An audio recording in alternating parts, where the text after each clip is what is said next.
Yeah!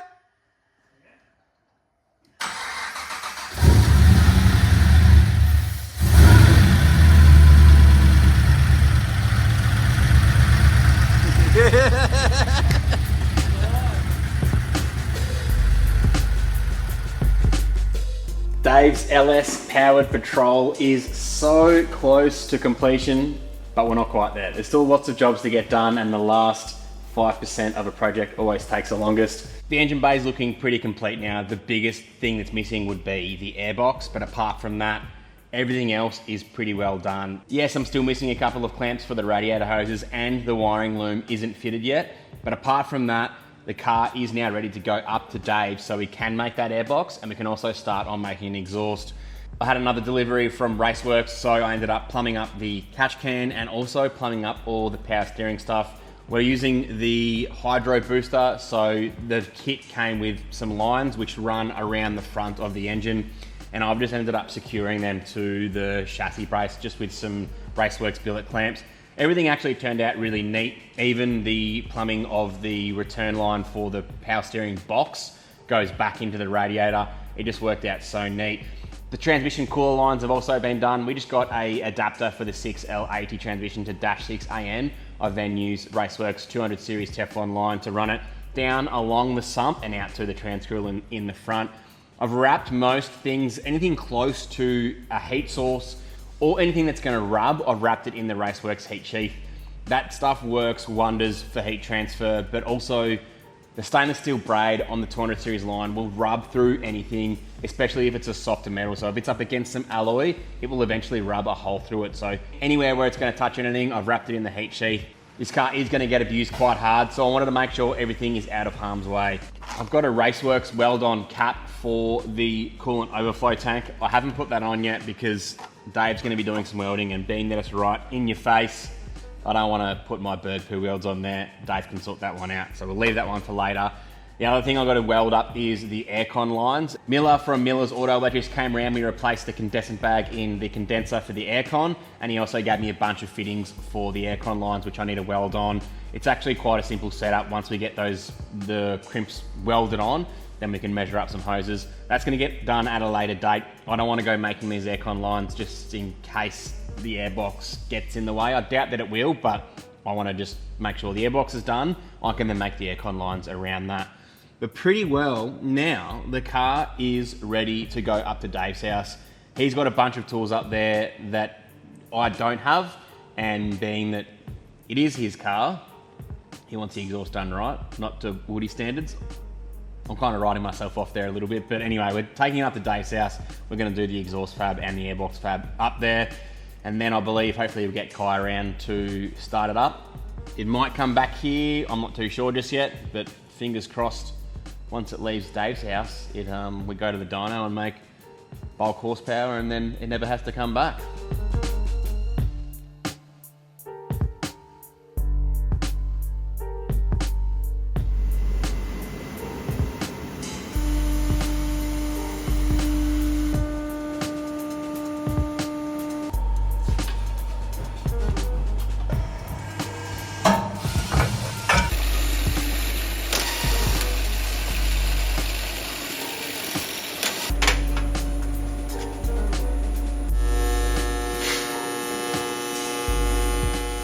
I just figured out what the M in FFM fabrication stands for. It's not machining, it's motivation. Dave has been hooking in. Or is that multiple times? It's multiple times. Dave's got so much work done on the Patrol. I left him for a day and he's like, oh, I'll just tack a few pipes together. And so far he has done the whole exhaust. So we've got a 3.5-inch stainless exhaust made up. It looks pretty epic. 2 mufflers in there, so hopefully it won't be too loud. We've also just done the shifter too. So Dave's used the TB48 shifter instead. We were going to use the VF shifter, but we ended up with a TB48 shifter instead, just because it sits in the factory Patrol location. The VF shifter was going to be sitting up too high, and although the ratio for the throw was going to be the right, it was way easier to do the TB48 shifter. So anyway, we got that done. Dave's made up with a custom shifter linkage for it, and it actually works really well. So from park to drive, it shifts perfectly fine. that's all been buttoned up, and now we're making a start on the Airbox, which is what Dave does here. And I'm gonna, suppose, get Dave to talk about what happens day to day here at FFM Fabrication, and kind of the process involved of designing and fabricating an Airbox.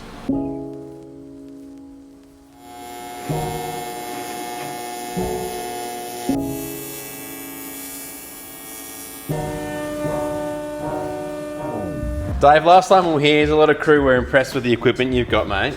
Run us through what goes on in FFM Fabrication. Give us a rundown. Yeah, so predominantly most of the business these days is doing airboxes for Toyotas, so like Hilux, V8 79, the 4-cylinder 79, 300 series, and a few variants of each.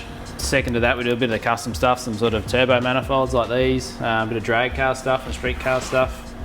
Other sort of stuff is like intercoolers, custom tanks and stuff. Like you can draw it on a sketcher, or you can make it up on a bit of cardboard. We can sort of make something up and send it out. So you can do custom engraving too. Yeah, custom engraving of certain things, you should say.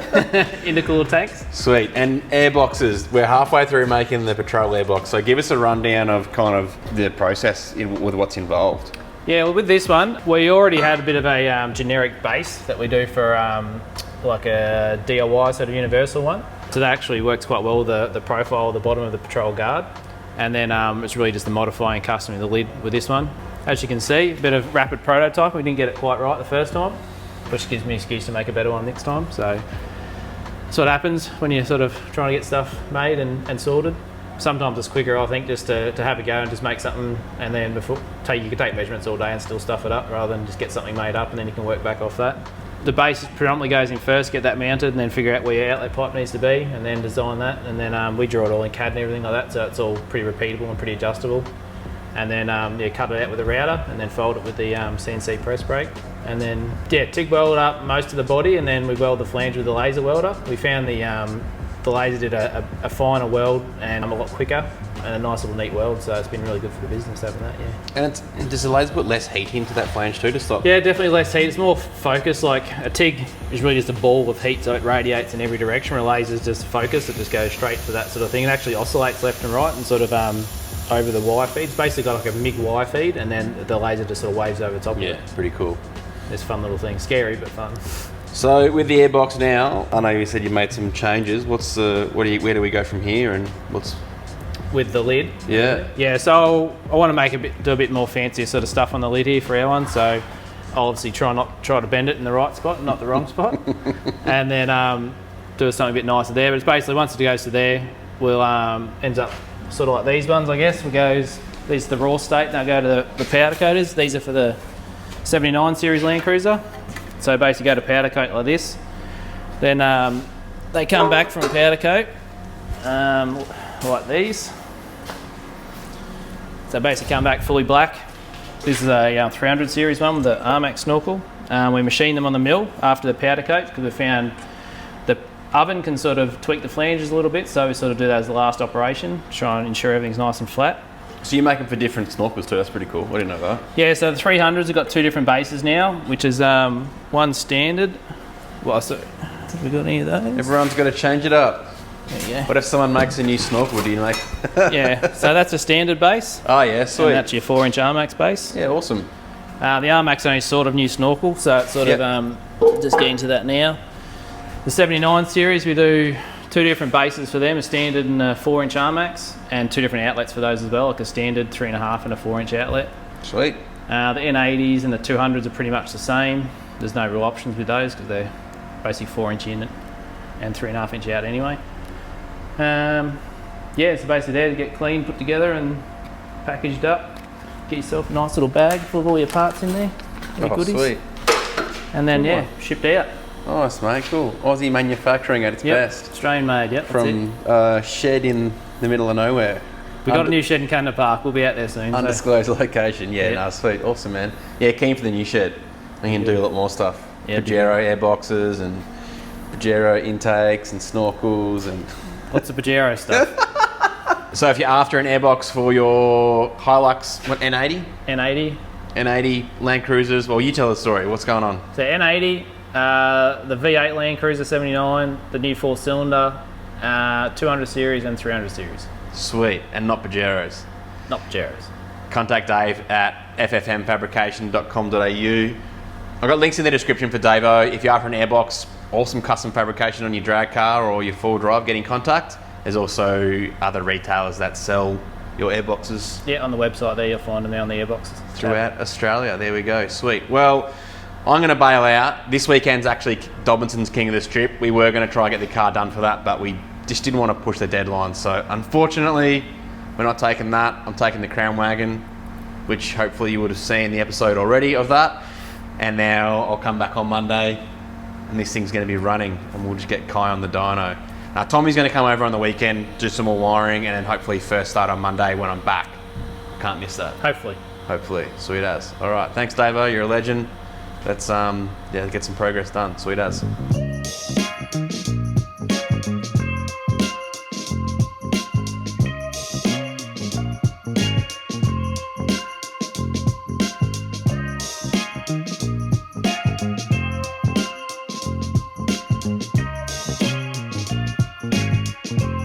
Look at this top airbox. Is this revision 2 or revision? Second one, second one. Only 2. So good. So Dave's done a bit of custom engraving on this one. Does that take much more time with the CNC? A little bit more, yeah. I thought I'd just do something a bit nicer. Looks pretty cool. Honeycomb effect. And obviously the fancy FFM logo. Where's the Australian made logo on this one, mate? Yeah, we didn't get up to that. Oh, kangaroo. So this is to suit the blower. Dave's done an intake pipe on it and the bottom box. These airboxes are to suit Landcruiser air filters. So easy replacement, can get at any good parts store. And Dave's actually opted for what brand is that one? Kye Knight. So K&N filter just for aftermarket. No reason or? Just I think they flow a bit better. I just wanted to see how that goes. Most of the time I run the paper. It's a 200 series panel, so that's a Kye Knight for 200 series. So sweet. I'll run the paper one most of the time, and then Awesome. Well, if you come in here, have a look. Pretty well. Everything's been buttoned up now. The cooling system's done. Dave's welded on. The Raceworks caps onto the tanks. They look pretty schmicko. And Tommy, the man Tommy's been around to finish off the wiring. So it hasn't been wrapped yet. Tommy wants to double check that it's going to work. And again, on the blister, I'm just rocking up of an afternoon. Tommy and Dave have been here all day, buttoning this thing up and powering things up. The ECU powers up. We've got throttle actuation. We've got crank trigger, but because it's from the VF Commodore, it has got Vats, which is the security, and that needs to be deleted out of the ECU. So Kye's actually just rocked up now, and we're going to delete that out, and hopefully make some bang bang skeets. I'm going to stop saying that. Goddamn Central Queensland folk have gotten in my head. Oh, I've got the dream team over here. Hey, Kye. what's going on? How you going, Tommy? Yeah, Tommy, good. before you go anywhere, mate, come here. Tell me what you've done with the wiring wise, mate. Tell me what you've finished off and what stage you're up to now. Today basically just made up some harness to run from our engine harness here through the firewall that's going to pick up to the accelerator pedal. Sweet. Plus cam wiring through to the diagnostic connector, power and grounds to the diagnostic connector, all that side of it. So that's sort of the main thing I've been working on at the moment, yeah. All right, and Mr. Kye. How you going, brother? Not too bad. How's your day? Not too bad. And now I've pestered you to come up here. So we had a fun one. Talk us through your process, man. What do you do here? So we're going to establish communication with the computer. We're going to pull the file out of it, and we're going to start to make it be okay with running in a patrol. Okay, sweet. So we're going to, in Woody terms, that was perfect. How's it going to do? No, we're going to turn off the security system and stuff like that. Obviously, it's not in a Commodore. So in a Commodore, it wants to see the BCM and a key read and authentication to start and all this kind of stuff. We don't have any of that stuff. It's in a patrol. So we need to turn all that stuff off. Then we've got a heap of changes to make to make the ECU. Again, these typically run 2 air mass models in them. They run a mass airflow sensor, and then they have a sort of redundant speed density model in the background. We're going to move this over to all speed density, so it'll have no mass airflow sensor running. Sweet. So we're going to make all those changes to, essentially make it big cool with a blower and a patrol and all that kind of stuff. Awesome, cool. Thank you, man. Easy. Dave, I didn't even notice the ECU bracket, mate. That's sick. Nice. Good job. Here's another version that was temporary. What's wrong with that one? Oh, it's way too high here, and it's not really lining up that great. But no, I feel like the fuel pump is maybe not running, but we'll see what happens. Copy that.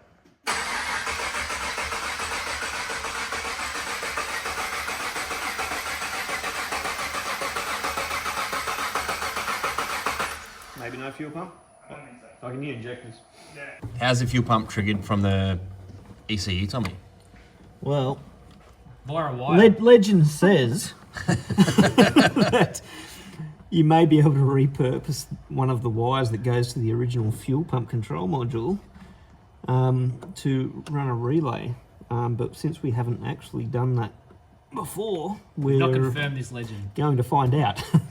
So, yeah, we'll see if that's actually the case or not. Here's PSI on the outside, isn't it? Not bar or something stupid. No, it's bar on the inside. So 40, 55, 58, just under 60. Sure, that looks good to me. Straight up. Now, all you got to do is adjust this when you're in the bush, in the mud. Oh, I didn't tighten that up. Is that meant to move? Yeah, it Oh, just it's moves. just on the It's just the O-ring. O-ring, yeah. Cool. All right, that should There be is no fuel leaks under here, is there? No? Yeah, not Worth really checking. No fuel on the ground. Sweet. Show me this. Yeah, that's a good thing. I like What do it. you call that? Oh, this No. this is a genuine Holden part. ECU controlled Yeah, I fuel like pump it. relay. I like it.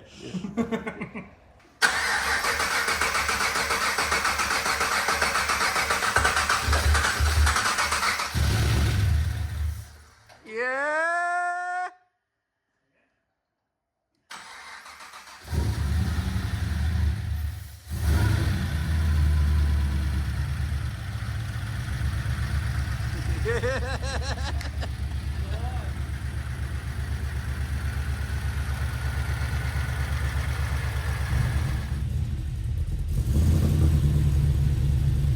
Nah, sounds good back here.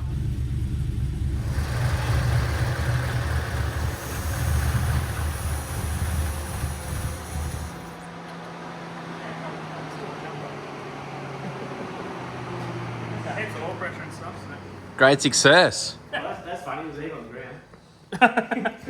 Actually, it's probably worth checking. Is there anything on the ground now? I should have thrown a piston under there. You better go get a broken on it. You've got enough of those pistons around, Dave. You might as well Just put the whole block under there. He threw a block out the side. I think that may have been the least exciting first start I've ever done, to be honest. Least dramatic. Well, least dramatic, yeah. Everything just went kind of smoothly.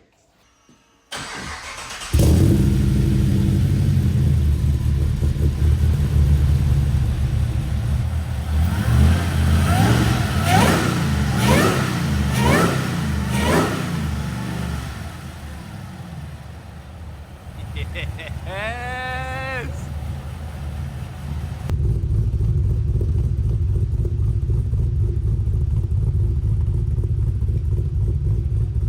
Pulling heaps there.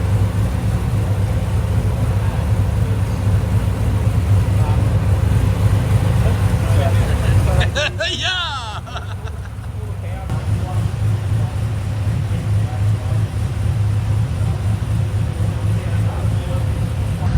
Everything good, Kye? Yeah, I'm just looking through all the bits and pieces. I was just saying, I want to probably put it up in the air. We'll see if it'll shift through all the gears. It'll let us know if has that conversion been successful? Sweet. How much work have we got ahead of ourselves still?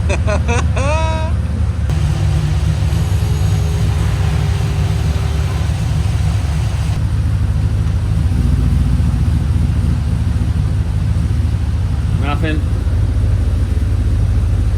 But it still could be. Is the transfer in neutral or something? Or? Shouldn't be.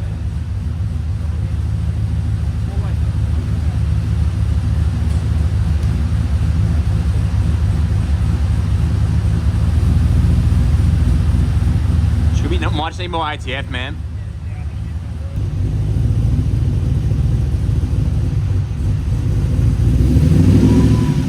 Nah. Must not have got on the spine. It did feel like It must not be on the wedge at all. That'll do it every time, so it's still in neutral then. The old neutral banger.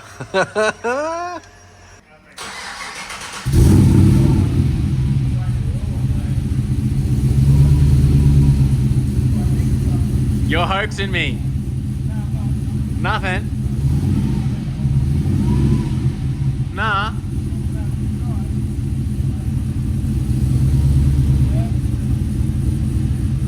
What the hell? So we've got the Patrol started. The engine runs fine, that's all good. But the 6L80 is currently a 0L80 for some unknown reason. We're trying to get gears. We thought it was a transfer case, oh it's in neutral somehow, but it wasn't that. And the consensus is I have knocked off it was my fault. I must have knocked off the tangs in the oil pump, which can happen. I don't know how I've done it, but that's what the finger's pointing to, so. Yeah, well, I mean, what we've seen is there's no oil flow in the cooler. So Yeah, we cracked the cooler line, there's no cracked the cooler line, no oil coming out of there, yet the pan is full. So there's not a whole heap of options. So I'm back tomorrow, and then we're gonna pull it out, and then I'm gonna see you later, Dave. It's your problem now. No, we're just gonna at least confirm what is wrong with it first, and then, yeah, sweet. So I'll see you tomorrow. Pull this gearbox out. Next time. And I'll be wearing my new hat, actually. Yes!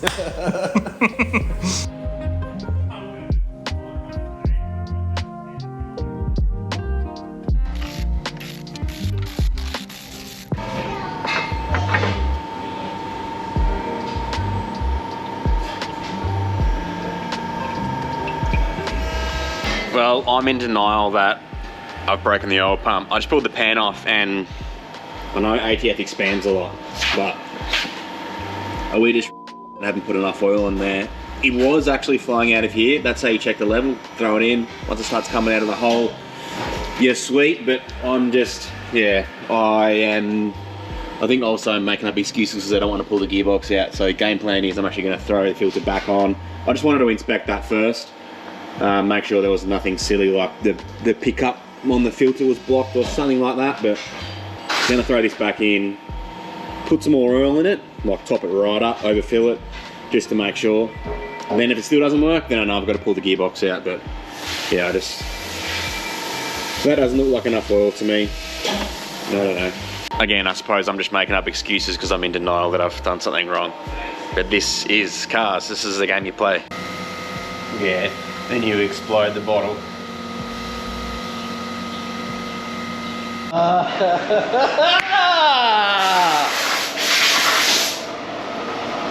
I now need to make another hat that says use your brain. Dave-o. Yeah. We have some wheel turning. Alright, we'll just fire it up again. Trying to. Yeah, there you go.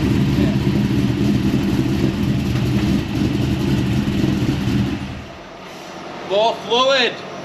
Alright, this is a bit of a backstory here. So, 6L80 transmission from the VF Commodore. I purchased a service kit for it, so Dave-o dropped the pan, replaced the filter, pan back on, and we put 4 litres of oil in there for the first start, going, sweet, 4 litres is plenty enough to fill the pan. We can at least get it first start. We'll check the level after. We then put in another, would have been 1.5 litres, 2 litres. After starting it, and it was pouring out the telltale hole out of the pan. So that bolt, you remove the bolt, it's meant to have 30 to 50 degrees gearbox temp, and the fluid will flow out of that hole, knowing that that is the level height. We went to check drive, and there was no drive. So, okay, we already know the level's at the right height. The next thing is you point the finger at me and say that I've installed the converter wrong, and I've pumped the tangs off the oil pump in the front of the gearbox. I came in this morning, pulled the pan off, and just noticed that level height wasn't right. There was something, I just knew that there wasn't enough oil in there. So my logic was throw the pan back on and I'll pump some more oil in there just to rule that out completely. And just so happens that we now have drive. So Sometimes the littlest things can catch you out, and it's got, what, now we've got like, would be close to 8 litres of oil in there, which is way too much for a 6L80, but we're going to run through the gears, get it to temp, and then drain it again. It has got a big ass trans cooler on the front there too, so yeah. It just is what it is, and now, sweet, I'm feeling a lot better. I was feeling a bit bummed yesterday, but it's all good. But lucky I'm wearing my hat. Maybe it's the good luck hat. I'll make sure to never get rid of this one.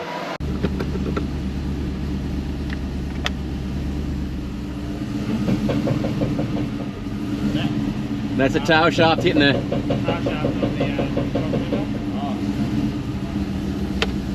That was backwards. Yep, turny. Yeah!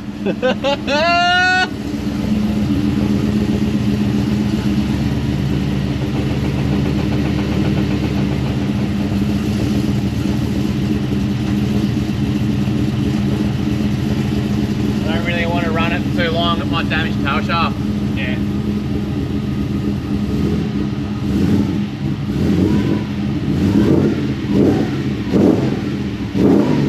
That sounds so good, man. That sounds pretty good. A few weeks ago when we were working on the Patrol, I made a joke about making a hat that says cars suck. And kind of for this reason, I ended up with I hate cars. I don't really hate cars. I love cars. It's my passion. It's my job. My life revolves around cars. But in situations like this, you got to kind of sit back, have a bit of a laugh, because it happens. We've got the car sorted now. The wheels turn. The next thing for this is the wiring needs to get finished off. It's not quite there yet. Kye wants the car to be on the road and driving. The tune in the file in the ECU is fine to drive the car. Maybe not at full noise, but we want to get the wiring finished off, get the whole car buttoned up, back on the road, make sure the trans level is sorted, and then we'll get to Kye at a later date. I'm also onto Dobbinton's about reducing the size of the lift, so we're going to get a 3-inch lift kit with some adjustable remote res shocks. So that's another thing to get done, and just generally finish the car off for what it's going to be used for in the future. Stuff like powder coating, some tanks and everything too. So stay tuned for that. If you want to buy a hat and take the piss, get on the merch store. These long sleeves might be up there too, just a quick little Skid Factory thing. I like wearing long sleeves because even though this one's a bit too big for me, I'm halfway between a large and an extra large. Bit of a fatty, my bad.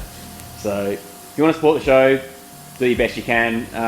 We've also got some random size of merch there that's on like fire sale, so get amongst it. Thanks for watching another episode of the Skid Factory, or the FFM Factory as it were in this episode, and I'll see you next week. Enjoy the moment. Cheers. I want to say thanks to everyone who's commenting and messaging me so much positivity. I really do read every single comment and go through all the messages, and I love seeing so much support. I got a Patreon shout out for Dimmy, Loshikov, Tyler Burke, Curtis Bowman, Scott Harvey, and Craig O'Neill. What's for dinner? We get together with the family every Sunday night, and tonight we're having a prawn stir fry. Thanks for watching, legends. See you next time.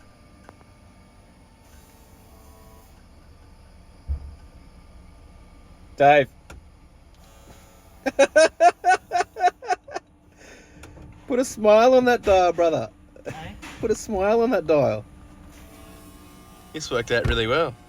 We'll see. Welcome to my office. Let's sit it up on that there. Oh, this is perfect here. This will be great. Wait, foiling or no foiling? Yeah, do the foil trick. Come on, let's do it. Get it in there. Sitting. Bye, have a great time. There's nothing on that guards, is there? No. Pushing. I reckon it's hitting for sure.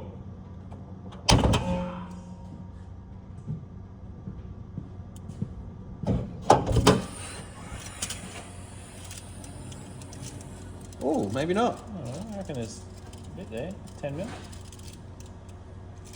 Technically, I reckon that could go down a bit more too. Or that tough. Yeah, sweet. Anti-crush airbox. This is just cut that out anyway. There's heaps of room there.